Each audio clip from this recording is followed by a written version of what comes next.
For those of you tuning in live, thanks for joining us tonight on the Storm Hunters podcast. Our goal is to have Jesse Walters on the show with us tonight via Skype. We're just working through a few technical things here. There we go. I think he's back. Can you hear me now? I can hear you barely. Give me 1 second. Let me try to hook up a Bluetooth earpiece. Okay. Yeah, you're coming through nice and clear here. All right. Yeah, I think you're coming through my my phone, not the speaker. 1 quick second. I'll be right back. All right, no problem. Enjoy my Subaru. See, Subaru. So I'll just keep talking here as Steven's coming in late. Anyways, we haven't done a podcast since, I gotta think, probably the winter anyways. And so we have been looking for an opportunity to get another one in. And Jesse hasn't been on the show for a couple of years. And so we're excited to have him back on. You can come have a seat here. This for you. And we're actually doing the show from outside tonight. Push her off the deck. But with a dog in the yard, it could be a little entertaining. Arf. All right, can you hear me okay? Yeah, we got Jesse back. I can hear you good. I can hear you. Great. So, Jesse, what's been going on with you these days, first of all, while I get my camera fixed? Gosh, it's been a busy spring for me. Mostly local chasing for the most part this year. I've been talking quite a bit about how I've done more Illinois chasing than ever. Out of 15 chases this year, 13 have been in-state, which is pretty unusual for me. I've had a few reasons to go west farther, into the Great Plains, but I think the one high-risk day, I ran out of data, so I was not going to go risk it. And then I just really haven't had many, like, hey, let's go check this out in Kansas kind of days. So it's been kind of disappointing there. But in the same sense, I've saved a lot of fuel by not chasing the Great Plains. So, and I can't complain. I'm having a blast. It's been just awesome. And I'm looking forward to chasing probably later tonight. And also, again, we're watching tomorrow pretty closely. Okay. So we will be out and about and live and hopefully getting some probe footage and some probe data from inside a wedge somewhere within Illinois again. So right. So I think since the last time you were on the show, you had a successful probe deployment with the 360 cam that got some pretty spectacular footage. Why don't you tell us about that? Yeah, Connor. What is Connor's last name? Connor Healy. Haha, I kid. Connor and Eric Brown, his buddy. They went chasing for a week in May. It was a week that I just could not get away from work. We were just absolutely slammed, and it was one of our biggest goals was to get a 360-degree camera inside a Tornado. This allows complete interactive features for the viewer, so you can look anywhere you want while the Tornado, basically overtakes our probe. And Connor was able to do that in Chapman, Kansas, with Eric. They successfully deployed in an EF4 Tornado. We were hoping to go for something a little lighter, kind of test the waters, see if this thing actually works. But no, Connor just went all out. He threw it on the interstate and threw it right on, I think, I-70 there and out in Chapman, and that's where it overtook it. And it's just one heck of a video. It went pretty viral there. A lot of news media agencies had trouble working with it because it's interactive footage. So how do you really put that on TV? But some were able to put on like a screenshot or kind of a small clip, basically just looking one direction. But either way, it was a really proud moment for us. I know a lot of people were trying to get that footage, and we kind of came in quietly about it. we weren't really bragging or saying, hey, we're trying to do this, publicly, but we were definitely gung ho internally. And thank God they made it happen. I couldn't be more proud. People are like, well, shouldn't you be mad it wasn't you that actually deployed it? Hey, I just wanted the organization to do it, and I'm beyond proud that Connor was out there and made it happen for us. It could have been anyone that made it happen. I don't care if it's me or whomever. We're a shared team, we're a group, and we're going out for this. So yeah, that was pretty cool, and we're kind of hoping to get now the 4K resolution video from 360 Interactive Video Works. I would say who we're using, but apparently they don't give out sponsors. So, but now they're giving out sponsors to our competitors, if you will, and so I'm not exactly thrilled with them. But we do use a 360-degree camera from a very popular camera company that you've probably heard of before. So that's what I was going to ask you is now, since that deployment happened, how has the probe changed at all, or have you added things to it? How has it changed since then and to what you're working with now? Yes, we added a data pack, actually, to our device. Give me one quick second here, and I'll show you.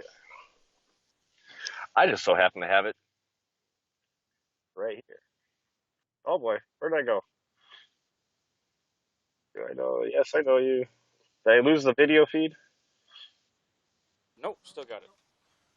All right, so here's our probe, as you can see. The original probe design did not have the collar and screw bolts. That's for a dome that we applied to try to help keep the rain off the lens, but we tested it out in Texas. We may not go with the dome anymore. But the part we did add was this, and this is a data pack that collects temperature, humidity, and pressure at 10 times a second. This was created by Robert Hoff and his team, and they allowed us to put this on our probe. It looks pretty rough. We have the zip tie system going on it right now, but we are redesigning this whole thing for hopefully another build maybe by fall or next spring.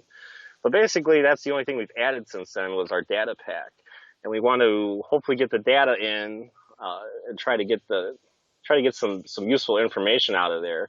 And with that information out, we want to then apply an ultrasonic anemometer, which is something that we hope will be able to sustain a violent tornado versus something more weaker. I don't think if we had a standard anemometer in like the Chapman, Kansas tornado, I don't know that it would have survived. A lot of times you see like the TIV, they've had the same anemometers. I mean, these things are like $2,000, they're not cheap.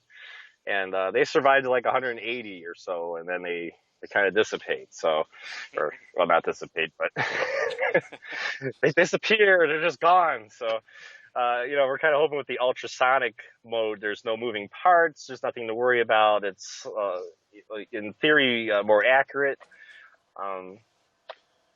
So hopefully we'll get that installed, and that's about $3,000. So that's not cheap, but that's our next goal for the next build for sure. And hopefully we can then get surface wind data and very accurate quality, which would be just awesome to throw into the research realm and try to help understand tornadoes a little bit better. So then, in addition to the probe, of course, you're regularly live streaming your chases. And I know you've done some work in the last couple of years to kind of upgrade that. And, of course, the technology involved with that has changed a lot, too. And, of course, we can kind of see in the frame some of your setup there. Why don't you walk us through a little bit of how your live streaming works these days? All right. Well, live streaming is basically done from our camera mount rig here. This is a Gripper Pro XL. I believe you can buy this from filmtools.com. I have no endorsement with them. But it's a suction cup mount, a really heavy duty one. It's about 6 inches. And this thing is just, rock solid. It's never fallen down or anything like that. And that holds 2 cameras currently, as you can see. The one that we use for live streaming is our Sony Handycam. This is a 1080p camera.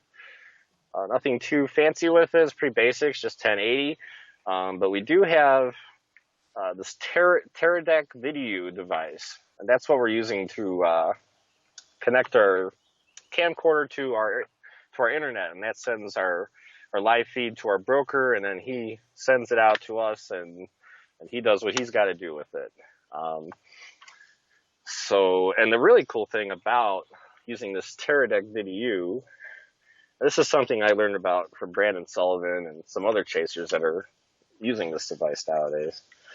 Give me 1 second, I'll eventually take it off. Quick release, it wasn't so quick there, but quick release latches, or camera mounts, I should say, are pretty cool. So this is a Teradek, and this allows me to be basically wireless. So I can live stream out this way by holding the camera. The viewer can see what's going on, and then obviously when we're driving, we just leave it here, and you see what's going on in front of us. It would be cool to add some more cameras, say like one from behind or one over my left shoulder, because a lot of times we're in the southeast. We're to the southeast of a supercell, and this is not your point of view that you want to see. You want to see what's going on behind my shoulder, because that's where our tornado action would be. So we're trying to figure out how to do some things with that. But right now, I like this because I can just set it up on a tripod, set it down. You can watch what's going on. And then, at the same time, I'm grabbing this other camera, which is our Panasonic Lumix. And it's a 4K camera, which I really like. Has a microphone on top with an actual sock for a windsock. Yes, this is my actual footwear. Do you find that works better? I think so. Yeah. I wear size 13 shoes, man. So I got some big honkers to cover up. But I think it kind of works out, and I don't know. You guys can watch the quality. It's funny because I record everything in 4K, right? I don't have a 4K TV. I don't have a 4K monitor. Yeah. I've never seen my own footage in 4K. So you're going to have to tell me if you have access how it looks and how it sounds, because I just don't have I spend all my money in the camera, not in the actual thing to watch it with. Yeah. But I plan to upgrade my laptop this next month to a big Lenovo Y720 4K model, and I'm just waiting for them to release the thing, and then I'm gonna snatch it right up. It's not too bad of a price, and really good specs on video card and all that. So editing with 4K is kind of difficult when you can't watch in 4K, let alone render in 4K, and you're doing a lot of this. Yeah. So. It's time to get that part upgraded, unfortunately. But man, it's I kind of enjoy bragging about how I can't watch my own 4K footage. So and obviously with we've worked with 4K a bit ourselves, and the difference in the file size is also very noticeable. How do you manage that if you're shooting, with a 4K camera as one of your primary cameras? How do you manage all of that footage after the fact, and then storing it and so forth? Yeah, storing it is a chore, definitely. It takes a large amount of files. A large amount of space is used up on the laptop and like that. So what I try to do, I only have a 256 gig SSD on this current laptop. I'm going to go to a 1 terabyte, but regardless, that fills up just as quick as we're talking about. These files are huge, and so editing is a little bit of a chore because you obviously have to upload from your SD card to your laptop. So that takes a few minutes, but the real process is the rendering of the video. And because the files are so large, there's just so much information to have to process that, it takes an hour and a half to watch a little 10-second clip. So you're kind of guessing sometimes too. But what we do for storage is, right now we're using a Google Drive account, and I have, I think, how much was I up to? 750 gigabytes of footage from last year. I've had this thing a year now. So 750 gigabytes of footage of chasing within a year is what this is absorbed. And I don't chase everything. I'm not a heavy chaser, like these guys out in Oklahoma. So, it racks up quick. They are huge files. And that's the only way I'm going to make it is to use Google Drive. And also we do have a terabyte SSD or not an SSD, but a backup drive, if you will, Right. here at house, and we keep everything there. But that thing's going to be done in no time, and I started adding Tammy's files on top of my files, and it's like, oh, good lord. So, yeah, media takes up a lot of space, especially the 4K stuff. I was really surprised, and I know the newer model of this. I think Brandon Sullivan has the newer Panasonic. I think he was saying it's like a gigabyte a minute, so you can kind Wow. of do the math on how quick that will. So So then, yeah, that was with that. so you talked a little bit about how your season has been. Have Mhm. you had any real highlights this season, or things that you're hoping to maybe achieve yet this season? Yeah, I like to see a fully condensed funnel instead of something that's not, there. Illinois had done pretty good up until February 28th. There might have been something in March. Shoot, I can't recall. I think February 28th was like the last photogenic tornado we really had out here. I had some land spouts and Gridley that kept dancing in front of me and cutting me off, which was frustrating, but it was kind of cool at the same time, and I was like in Jeff Petrowski mode. It was like, tornado! But it really was just a land spout. But it was kind of fun. Highlights, gosh, I don't know. I think the highlights just how much I haven't had to chase outside of Illinois, Iowa, or Michigan. Like I've chased 3 states. How weird is that? Mm-hmm. So I haven't even gone into Wisconsin yet. I don't believe. Yeah, there's nothing up there anyway. So yeah, they only had like the longest tornado in history this year up there. Did anybody know about that? No, I don't Or remember not? Well, that. not history. I'm sorry, not history. Wisconsin state history. Okay. Yeah, no, this is not. We're not going beyond tri-state here, but apparently the tornado, I believe in March, that it hit northern Wisconsin was on the ground for 2.5 hours or something like that. Hmm. Uh, and that was the longest track tornado for Wisconsin history. So Yeah, I didn't do much. I think like Trailer Park or something, but that sounds similar to the tornado that was in Manitoba in mm. 2015. Yes, I believe it was 15. Is that 15 or last year? I'm No, I'm pretty sure it was 15. 15, gosh, time flies. Feels like last year. Yeah, I'd have to double check on that one. It's been a while since I've seen anything from that one, but I'm trying to think. That was the one that Reed and Sean were on forever, right? Yeah, they were on that. We had guys from Alberta that drove there and were on that. Yeah, it was quite something. And the timing of it was very interesting because it was pretty late in the day that it happened, but there was just enough daylight left that you could really see it. But of course, it was on the ground for so long that it just progressively got darker as it went on. So, yeah, that was quite something for sure. So, any plans to chase in Canada in the near future? Yeah, that'd be great. I have my passport. Tammy just got her passport.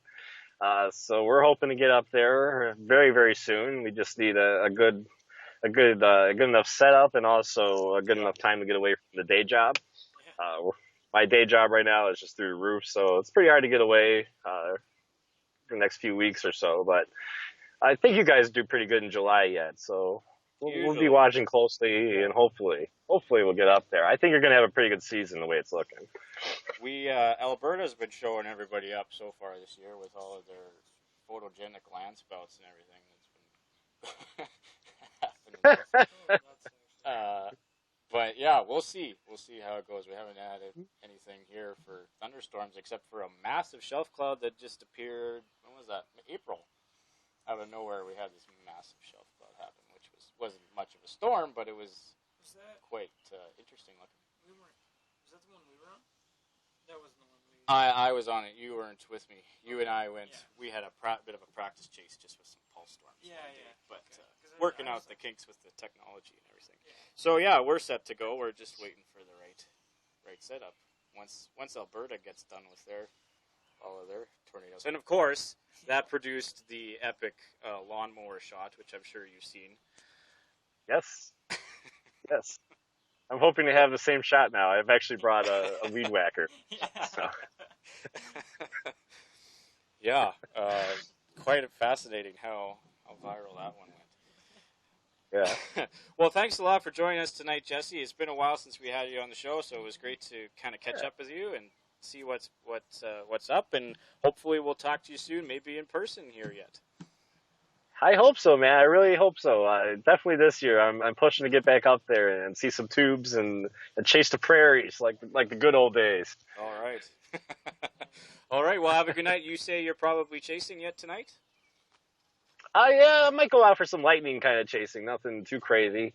Mm-hmm. It would be north of me, which brings me into Wisconsin. That's controversial. So we'll see how it goes. I'm kind of watching for westward development, and hopefully it comes this way. But definitely eyeballing tomorrow. We have a low pressure on up front, and you might get the right southeasterlies in the northeast quadrant, and hopefully we get that one wedge right in the notch, and boom, let's nail this tomorrow. I'm sick of playing these games. It may piss me off. So All right. Well, good luck with that, and we'll talk to you later. Thanks a lot. all right, guys, take care. Have a great night. You too. All right, that's Jesse Walters joining us tonight from Wisconsin. Or, not Wisconsin, from Illinois. Yeah. Talking about going to Wisconsin.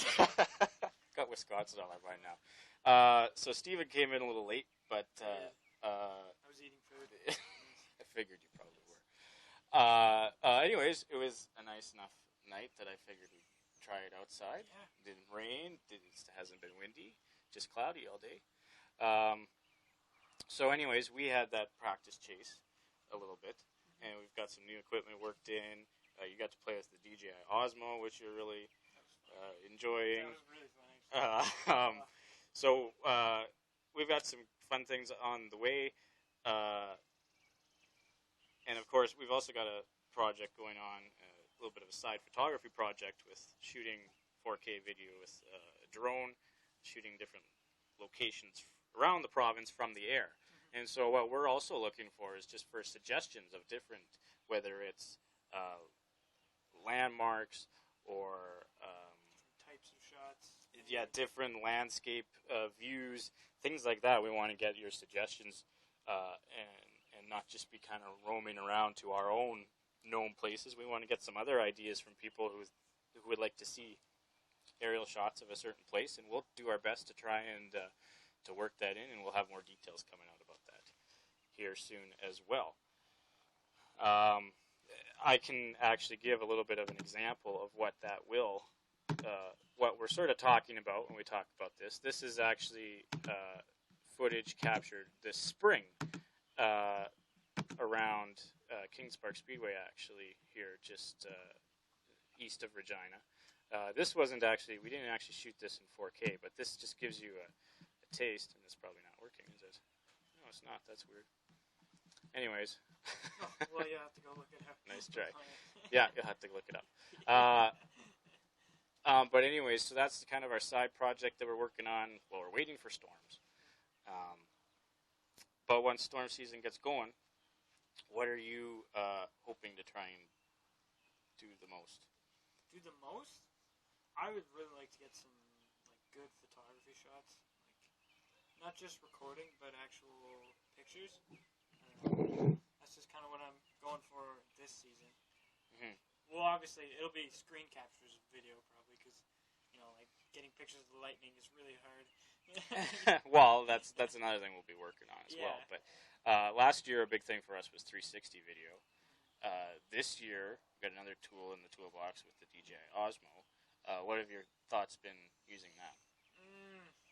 I think it really opens up a lot of avenues for cool shots with how steady it is and the gyro capability. I think that'll be really awesome, and it'll get some really good footage. So you find it's kind of easier to pay attention to what's going on, but still be able to achieve steady video kind of more consistently. You don't have to worry so much about what your shot looks like if you're kind of running around or looking over here. Because you can really focus on. You don't have to, because when you're using a normal camera, you have to kind of just tense up your entire body and just really slowly do all these things. Mm-hmm. And I think with the what's it called, Osmo? There we go. Mm-hmm. With the Osmo, it kind of opens you up to more natural, fluid movement with the camera.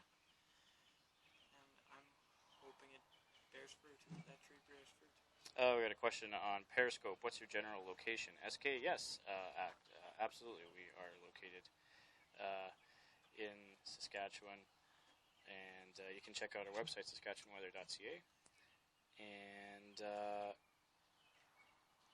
actually, that might have been an old question from when Jesse was on. I don't know. Jesse's in Illinois, if you're still wondering. Didn't have that open the whole time. Periscope's kind of weird like that. But anyways, thanks for watching, everybody. We'll have a full recording if you missed anything up on our YouTube channel, and the audio version is available on iTunes. You can check out past episodes. We have had some different episodes relating to ChaserCon Canada, guests from there on as well, most notably recently. And we'll hopefully get maybe one or two others in over the summer here. We'll get some more Saskatchewan chasers back on the show and talk about the season perhaps after the season. We're just kind of getting into that time of year now where things should start picking up. We don't really have the real energy or temperatures and things like that that we would like to really sort of help get that going yet, at least in this week. But we'll see in the next couple of weeks if things will maybe change over, and we'll be out and about doing what we can with that. So anyways, thanks for tuning in, and we'll see you next time on the Storm Hunters podcast.